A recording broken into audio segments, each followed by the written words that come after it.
¿Alguna vez te has preguntado cómo una bebida que hoy se vende en más de 200 países del mundo nació en el patio trasero de un hombre arruinado, enfermo y adicto a las drogas?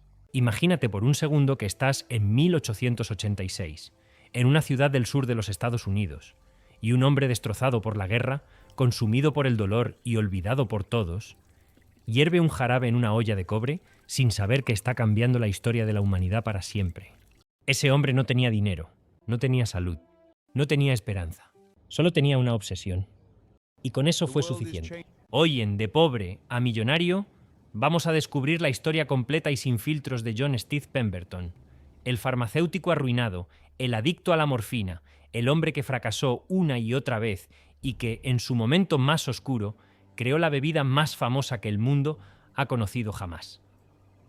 Lo que nadie te cuenta es que detrás de esa botella roja y blanca que tienes en la nevera hay una vida de sufrimiento brutal, de pérdidas devastadoras y de una tenacidad que desafía toda lógica.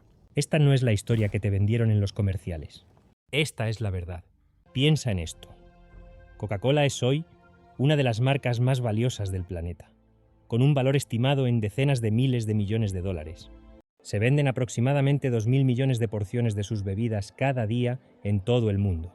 Es el producto no gubernamental más reconocido en casi todos los rincones del planeta, desde las grandes ciudades hasta las aldeas más remotas de África o Asia.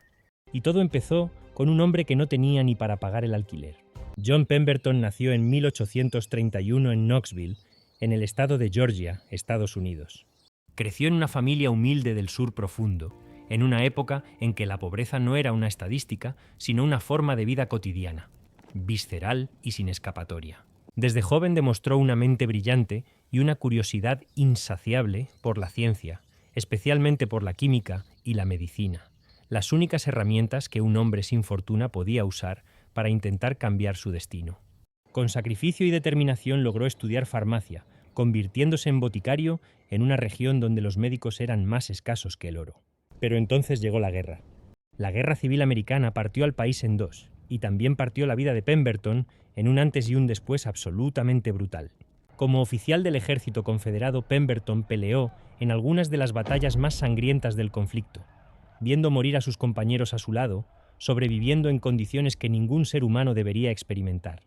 En la batalla de Columbus, en 1865, recibió una herida de sable que le cruzó el pecho, dejándolo al borde de la muerte y cambiando su historia para siempre. Para sobrevivir al dolor insoportable de la recuperación, los médicos de la época le recetaron morfina, el analgésico más utilizado y más peligroso de aquel tiempo. Nadie te contará esta parte en los museos ni en los tours turísticos de Atlanta.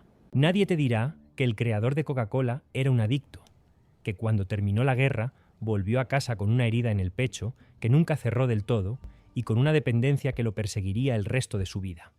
Que cada mañana que abría los ojos era una batalla no solo contra la pobreza, sino contra su propio cuerpo, contra sus propios demonios, contra un enemigo invisible que lo consumía desde adentro.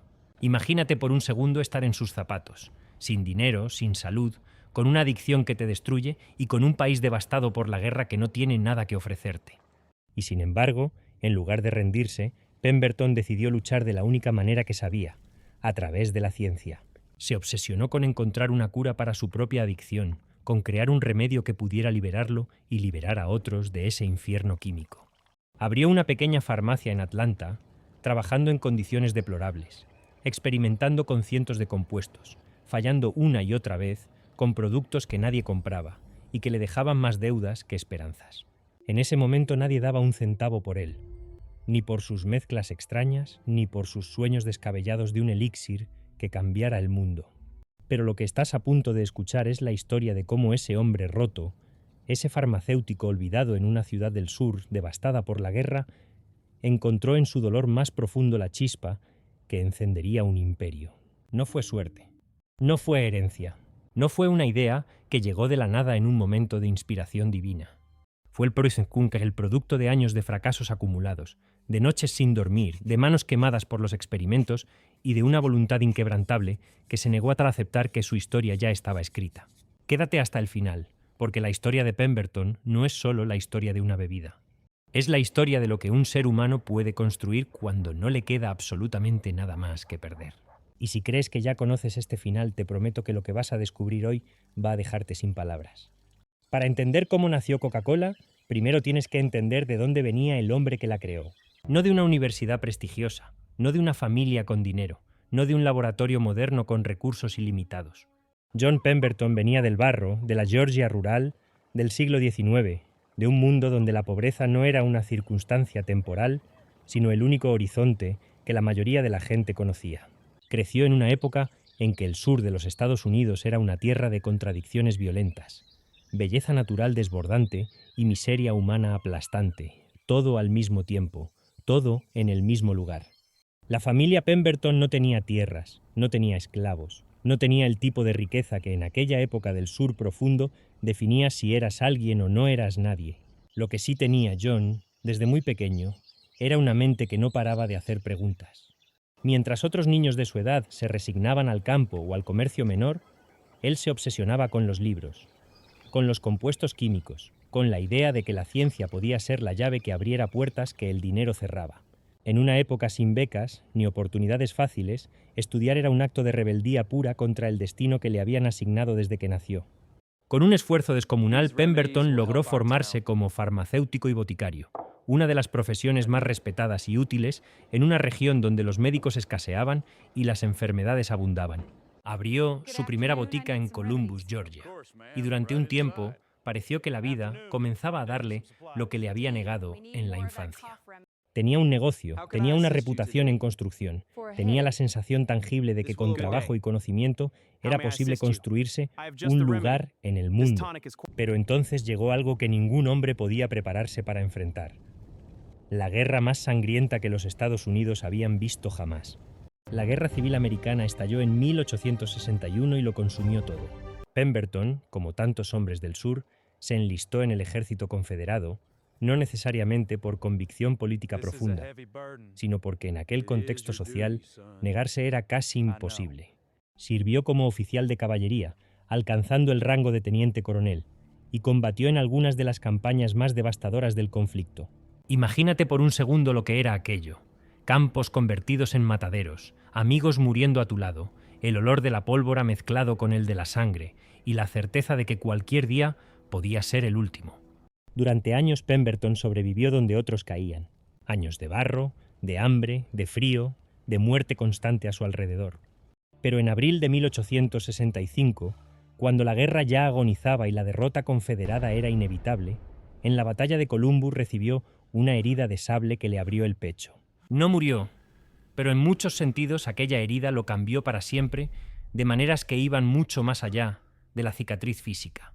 Lo que nadie te cuenta es que sobrevivir a la guerra a veces es más duro que no sobrevivirla, porque tienes que cargar con todo lo que viste, con todo lo que perdiste, con todo lo que ya nunca volverá a ser igual. El dolor de la herida era insoportable. Los médicos militares de la época tenían una sola solución para el dolor severo: la morfina, un opioide potente, efectivo y absolutamente adictivo, que en aquel tiempo se usaba sin ningún tipo de protocolo de seguridad ni conciencia de sus consecuencias a largo plazo. Se la administraron a Pemberton para que pudiera sobrevivir la recuperación y funcionó. El dolor se fue. Pero cuando intentó dejarla, descubrió que su cuerpo ya no era suyo. La morfina lo había atrapado con una precisión quirúrgica, construyendo una jaula invisible alrededor de su voluntad que ningún medicamento de la época sabía cómo abrir. Volvió a casa en 1865 con 3 cosas: una cicatriz en el pecho, una adicción devastadora y un país destruido que no tenía nada que ofrecerle. El sur había perdido la guerra y con ella había perdido su economía, su estructura social y su futuro inmediato. Atlanta, la ciudad donde Pemberton intentaría reconstruirse, era literalmente cenizas. Negocios arruinados, familias destrozadas, hombres que habían ido a la guerra como soldados y volvían como fantasmas. En ese paisaje de desolación absoluta, Pemberton intentó retomar su botica. Intentó ser el farmacéutico que había sido antes. Intentó fingir que nada había cambiado. Pero todo había cambiado. La adicción a la morfina era su enemigo más cruel porque era silencioso e invisible. No había estigma más brutal en aquella época que el de un hombre que no podía controlarse, que dependía de una sustancia para funcionar, que gastaba los pocos recursos que tenía en mantener a raya una necesidad química que su mente racional detestaba, pero su cuerpo exigía sin negociación.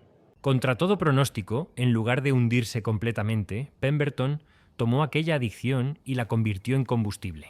Se obsesionó con encontrar la cura que él mismo necesitaba, con crear un tónico, un elixir, una bebida que pudiera liberar a los hombres como él de las cadenas que la guerra les había impuesto. No lo sabía todavía, pero esa obsesión desesperada, nacida del dolor más profundo, sería el primer paso hacia uno de los descubrimientos más importantes de la historia moderna. Hay un tipo de fracaso que destruye a las personas y hay otro tipo de fracaso que las forja. John Pemberton conoció a ambos en la misma década, en la misma ciudad, con las mismas manos quemadas por los experimentos y el mismo laboratorio desordenado que olía a químicos y a desesperación. Después de volver de la guerra, con la morfina corriendo por sus venas y las deudas apilándose sobre su escritorio, Pemberton hizo algo que muy pocos hombres en su situación habrían tenido el coraje de hacer. Decidió convertir su propio sufrimiento en su laboratorio de investigación. Si la morfina lo tenía encadenado, él iba a encontrar la manera de romper esas cadenas, aunque le llevara toda la vida intentarlo. La Atlanta de finales del siglo XIX era una ciudad que intentaba renacer de sus propias cenizas con una energía caótica y desesperada. Negocios nuevos abrían y cerraban en cuestión de meses. Hombres ambiciosos llegaban con ideas y se marchaban sin un centavo. Y en medio de ese hervidero de ambición y fracaso, Pemberton instaló su laboratorio en la trastienda de su botica.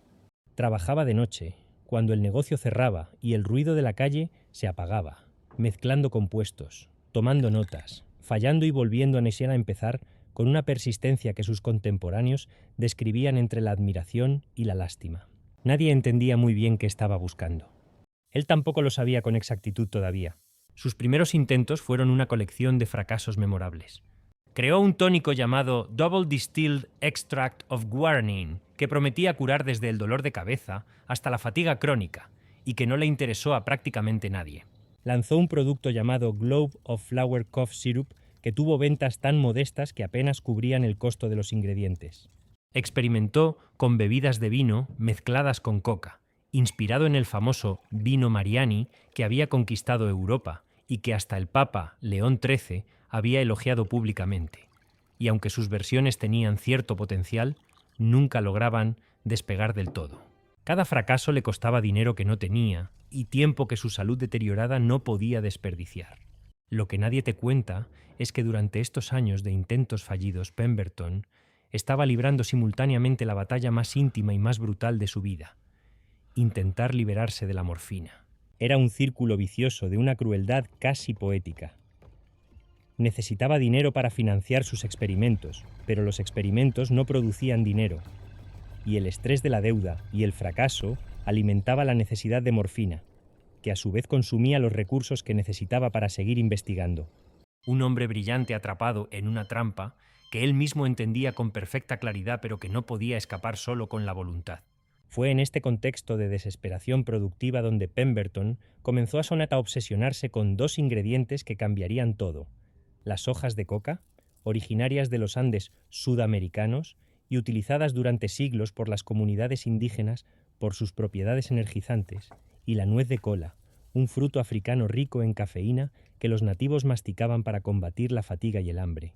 Ambos ingredientes eran conocidos en los círculos científicos de la época como estimulantes potentes, y Pemberton veía en su combinación una posibilidad que le quitaba el sueño: una bebida que pudiera reemplazar la morfina, que diera energía sin destruir, que calmara el dolor sin encadenar.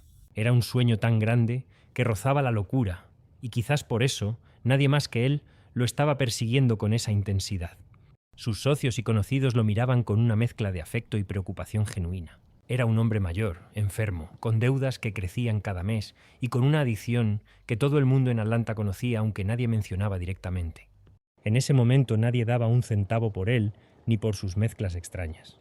Los inversores que alguna vez habían mostrado interés habían aprendido a esquivar sus propuestas con cortesía, pero con firmeza.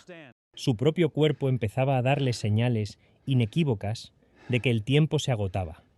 Tosía con frecuencia, perdía peso, y había días en que el esfuerzo de llegar a su laboratorio era ya un triunfo en sí mismo. Pero Pemberton seguía. Modificaba proporciones, añadía ingredientes, eliminaba otros. Probaba cada nueva mezcla con la meticulosidad de un científico y la esperanza de un hombre que sabe que esta podría ser su última oportunidad.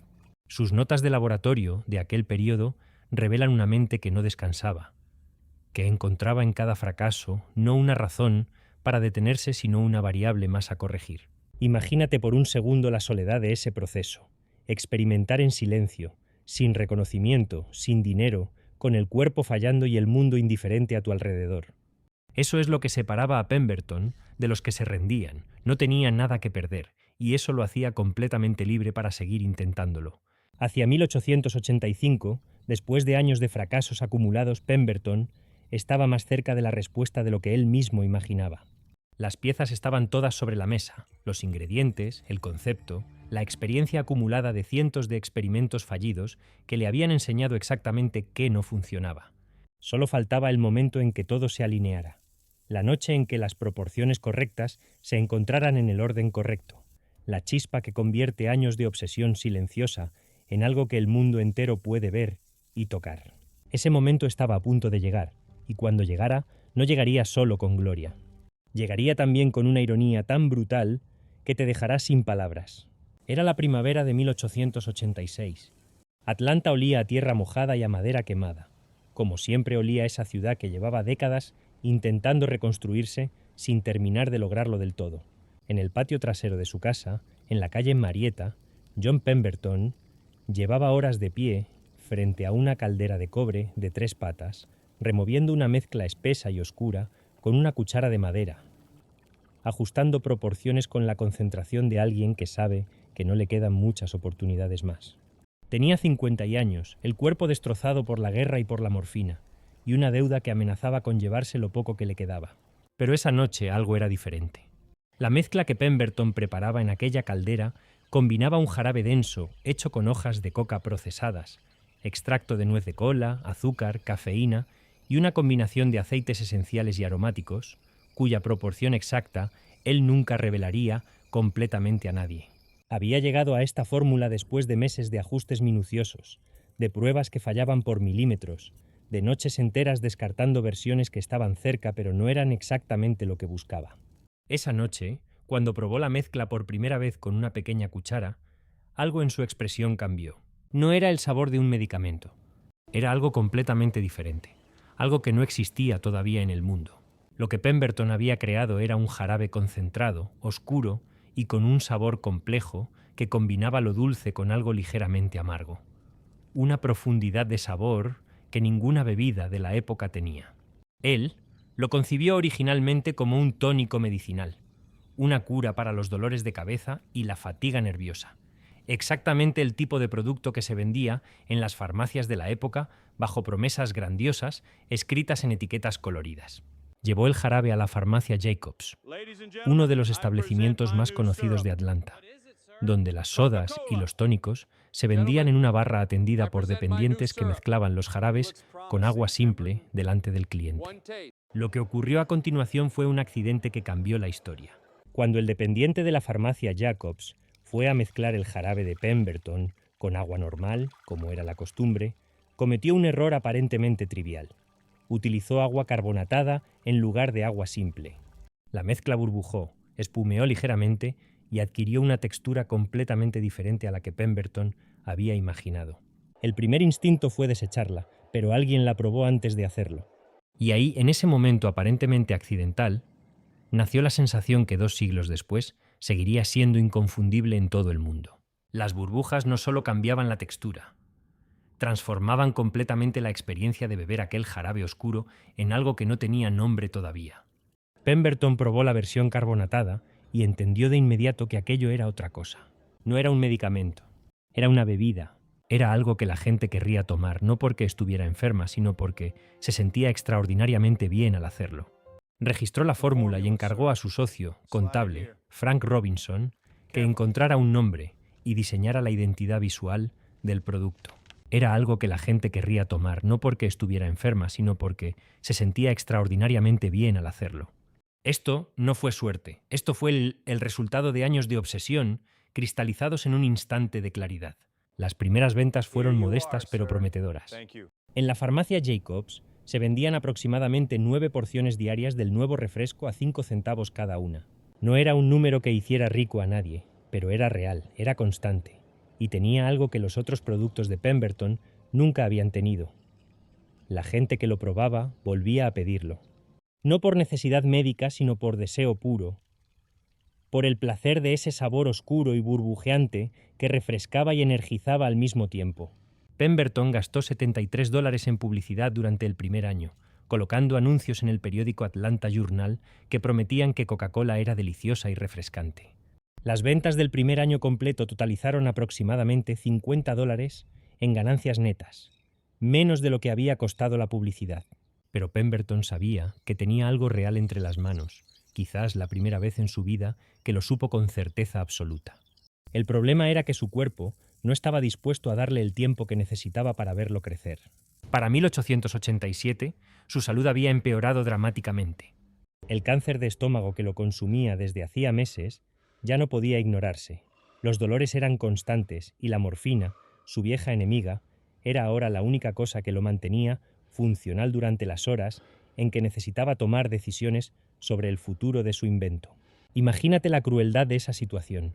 Tener finalmente en las manos la idea que habías perseguido toda tu vida y saber que tu cuerpo no te va a permitir verla florecer. En ese estado desesperado, con las deudas aún presentes y el futuro incierto, Pemberton comenzó a tomar decisiones sobre su fórmula que en retrospectiva resultan devastadoras. Decisiones que tomaría un hombre enfermo, presionado por el dinero y convencido de que quizás no le quedaba mucho tiempo.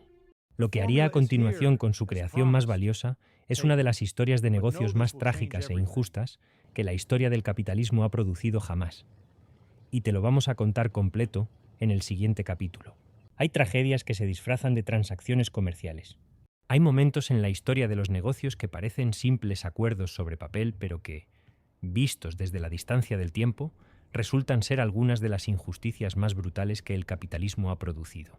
Lo que le ocurrió a John Pemberton con su fórmula entre 1887 y 1888 es exactamente ese tipo de historia, el tipo que te deja con un nudo en la garganta y una rabia silenciosa que no sabes muy bien dónde poner.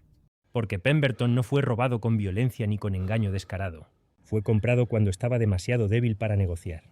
Para mediados de 1887, el cáncer de estómago que consumía a Pemberton lo había reducido a una sombra del hombre que había sido. Los dolores eran constantes e insoportables. La morfina era ya una necesidad fisiológica que su cuerpo exigía en cantidades crecientes, y las deudas acumuladas durante décadas de experimentos fallidos presionaban con una urgencia que un hombre enfermo no podía ignorar. En ese estado de vulnerabilidad extrema, Pemberton tomó la decisión que definiría trágicamente su legado. Comenzó a vender participaciones en la fórmula de Coca-Cola a diferentes compradores, fraccionando su creación más valiosa en pedazos que pronto estarían en manos que no eran las suyas. Vendió una parte a un hombre llamado Woolfolk Walker y a su hermana, luego otra fracción a otros socios menores, fragmentando la propiedad de su invento con la desesperación de alguien que necesita dinero hoy y no puede permitirse pensar en el mañana. Fue en este contexto donde apareció Asa Griggs Candler, un farmacéutico y hombre de negocios de Atlanta, con una visión comercial que Pemberton, en su estado físico y mental, simplemente ya no tenía la energía de ejercer. Candler era todo lo que Pemberton no había podido ser: metódico, agresivo en los negocios, con salud y con tiempo por delante. Cuando vio Coca-Cola por primera vez y probó aquel jarabe oscuro y burbujeante, entendió en segundos lo que Pemberton había tardado años en crear. Lo que nadie te cuenta es cómo se desarrollaron las negociaciones que siguieron.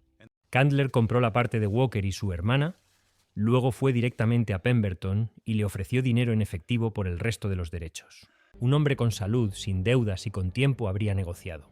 Habría entendido que lo que tenía entre las manos valía infinitamente más de lo que le estaban ofreciendo. Pero Pemberton no era ese hombre en ese momento.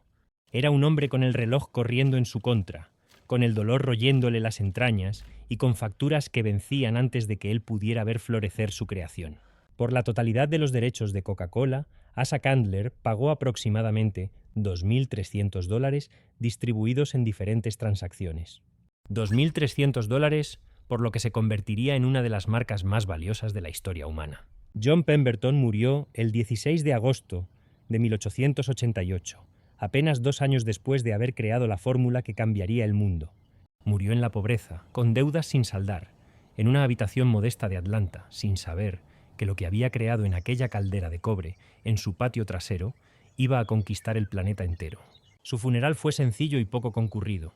Los periódicos de Atlanta publicaron notas breves sobre su fallecimiento, recordándolo principalmente como un farmacéutico local que había creado una bebida con cierto éxito moderado. Nadie podía imaginar todavía la escala de lo que se venía. Mientras tanto, Asa Candler se movió con una velocidad y una visión que resultaron legendarias.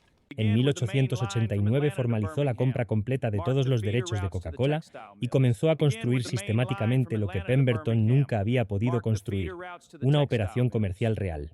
Candler entendió algo fundamental que su predecesor había pasado por alto en su obsesión científica. El producto era extraordinario, pero sin distribución masiva, sin marketing agresivo y sin una estructura de negocio sólida, el mejor sabor del mundo no significa nada. Comenzó a regalar cupones para vasos gratis de Coca-Cola por toda Atlanta. Una estrategia de sampling que hoy reconoceríamos como brillante y que en aquel momento resultó revolucionaria. En 1892, Candler incorporó oficialmente The Coca-Cola Company con un capital inicial de $50.000. Comenzó a vender el jarabe concentrado a farmacias y establecimientos de todo el sur de los Estados Unidos, expandiéndose con una velocidad que dejaba sin aliento a sus competidores. Para finales del siglo XIX, Coca-Cola ya se vendía en todos los estados del país. Para principios del siglo XX, comenzaba su expansión internacional. El hombre que había pagado $2.300 por la fórmula la vendió en 1919 a un consorcio de inversores por $25 millones. Una multiplicación de valor tan brutal que resulta casi obscena cuando se recuerda lo que Pemberton recibió por ella. Contra todo pronóstico, la fórmula que Pemberton creó en su patio trasero sobrevivió guerras mundiales, crisis económicas, prohibiciones y competidores con recursos infinitamente mayores. Sobrevivió porque era genuinamente extraordinaria, porque había nacido de años de obsesión honesta y de un sufrimiento real que de alguna manera había destilado algo único e irrepetible. La ironía más devastadora de toda esta historia es que el hombre que lo logró nunca llegó a saberlo. Murió convencido de que había fracasado una vez más, sin imaginar que el mundo entero llevaría durante generaciones el sabor de su obsesión en cada sorbo. Eso nos lleva a la pregunta que debemos hacernos todos. ¿Qué hubiera pasado si Pemberton hubiera tenido solo un poco más de tiempo? Piensa por un momento en todo lo que has escuchado hoy. Un niño del sur profundo de los Estados Unidos, sin dinero ni conexiones, que estudia farmacia como acto de rebeldía contra su destino. Un soldado que vuelve de la guerra roto por dentro y por fuera, encadenado a una adicción que no pidió y que combatió durante años con la única arma que tenía, su inteligencia. Un hombre que fracasó decenas de veces, que fue ignorado, subestimado y olvidado, y que en el peor momento de su vida, cuando el cuerpo ya le fallaba y el dinero ya no alcanzaba, creó algo que el mundo entero seguiría consumiendo más de 130 años después de su muerte. Eso fue John Pemberton. Eso es lo que significa negarse a rendirse. Coca-Cola es hoy mucho más que una bebida. Es el símbolo comercial más reconocido del planeta, presente en más de 200 países, con un valor de marca que supera los $80.000 millones según las estimaciones más recientes. Cada día se consumen aproximadamente 2.000 millones de porciones de productos de Coca-Cola Company en algún rincón del mundo, desde las grandes avenidas de Nueva York hasta las aldeas más remotas de África subsahariana. Es una de las pocas marcas en la historia humana que ha trascendido idiomas, culturas, religiones y sistemas políticos para convertirse en algo que pertenece, de alguna manera, inexplicable a toda la humanidad. Y todo nació de una caldera de cobre en el patio trasero de un hombre arruinado. Pero la historia de Coca-Cola no es solo la historia de un producto exitoso. Es la historia de lo que ocurre cuando una idea genuinamente extraordinaria encuentra el momento y las manos correctas para crecer, aunque esas manos no sean las del hombre que la concibió. Asa Candler tomó la visión de Pemberton y le dio lo que Pemberton nunca había podido darle: estructura, capital y una ejecución comercial implacable. Sin Candler es posible que la fórmula hubiera muerto con su creador, olvidada en los archivos de una farmacia de Atlanta. Pero sin Pemberton, sin sus años de obsesión y sufrimiento y fracaso acumulado, no habría habido nada que Candler pudiera comprar ni construir. Los dos eran necesarios. La historia necesitaba a los dos. Lo que nadie te cuenta es que la tragedia de Pemberton no terminó con su muerte. Durante décadas, la historia oficial de Coca-Cola minimizó su figura, reduciéndolo a una nota al pie en la narrativa del ascenso glorioso de la empresa. Los museos celebraban a Candler como el fundador visionario, y Pemberton aparecía apenas como el farmacéutico que había mezclado los ingredientes iniciales como si la fórmula hubiera sido un accidente y no el producto de una vida entera de búsqueda desesperada. Solo con el paso del tiempo, con investigaciones más rigurosas y una cultura más dispuesta a reconocer las complejidades de la historia, la figura de Pemberton comenzó a recuperar el lugar que le correspondía. El creador real de Coca-Cola era un hombre enfermo que murió en la pobreza. Eso no lo hace menos grande, lo hace infinitamente más grande. ¿Qué podemos aprender de todo esto? La primera lección es que el fracaso repetido no es el opuesto del éxito, es el camino hacia él. Pemberton fracasó con el Double Distilled Extract of Guaranín, fracasó con el Globe of Flower Cough Syrup, fracasó con docenas de tónicos y elixires que nadie quería comprar. Cada uno de esos fracasos le enseñó algo que no podría haber aprendido de otra manera, y sin todos esos fracasos acumulados, la fórmula correcta nunca habría llegado. Si te rindes en el fracaso número 9, nunca sabrás que el éxito estaba esperándote en el número 10. Pemberton lo sabía, aunque en su momento más oscuro quizás lo olvidara. La segunda lección es que el dolor puede ser el combustible más potente que existe, si decides usarlo de esa manera. Pemberton no creó Coca-Cola a pesar de su adicción, de su pobreza y de su enfermedad. La creó en parte gracias a ellas, porque lo pusieron en un estado de urgencia y desesperación que liberó una creatividad que quizás, en condiciones cómodas, nunca habría emergido con esa intensidad. No estoy diciendo que el sufrimiento sea bueno, ni que debas buscarlo. Estoy diciendo que si ya estás en el fondo, si ya perdiste lo que creías que no podías perder, si ya tocaste el punto más bajo de tu historia, entonces tienes exactamente lo mismo que tenía Pemberton. Nada que perder y todo por ganar. La tercera lección, quizás la más difícil de aceptar, es que no siempre veremos el resultado de lo que construimos. Pemberton murió sin saber que su jarabe oscuro iba a conquistar el mundo. Murió convencido probablemente de que había fallado una vez más. Y sin embargo, su legado es tan monumental que 200 países lo llevan en cada lata que abren. Hay algo profundamente liberador en esa idea, que lo que haces hoy, lo que construyes con tus manos y tu obsesión y tu negativa a rendirte, puede ser más grande de lo que jamás podrás ver con tus propios ojos. La semilla que plantas no siempre florece en tu vida. Esta es la prueba de que no importa de dónde vengas, sino a dónde decides llegar. Si Pemberton pudo pasar de la miseria más absoluta, de las heridas de guerra y las cadenas de la morfina, a crear el sabor más reconocido de la historia humana, ¿qué te impide a ti empezar hoy? Si esta historia te ha golpeado tan fuerte como a mí, deja un like ahora mismo, suscríbete y activa la campanita porque cada semana traemos una nueva historia de alguien que lo logró contra todo pronóstico. Déjamelo en los comentarios. Nos vemos en la próxima transformación. De pobre a millonario.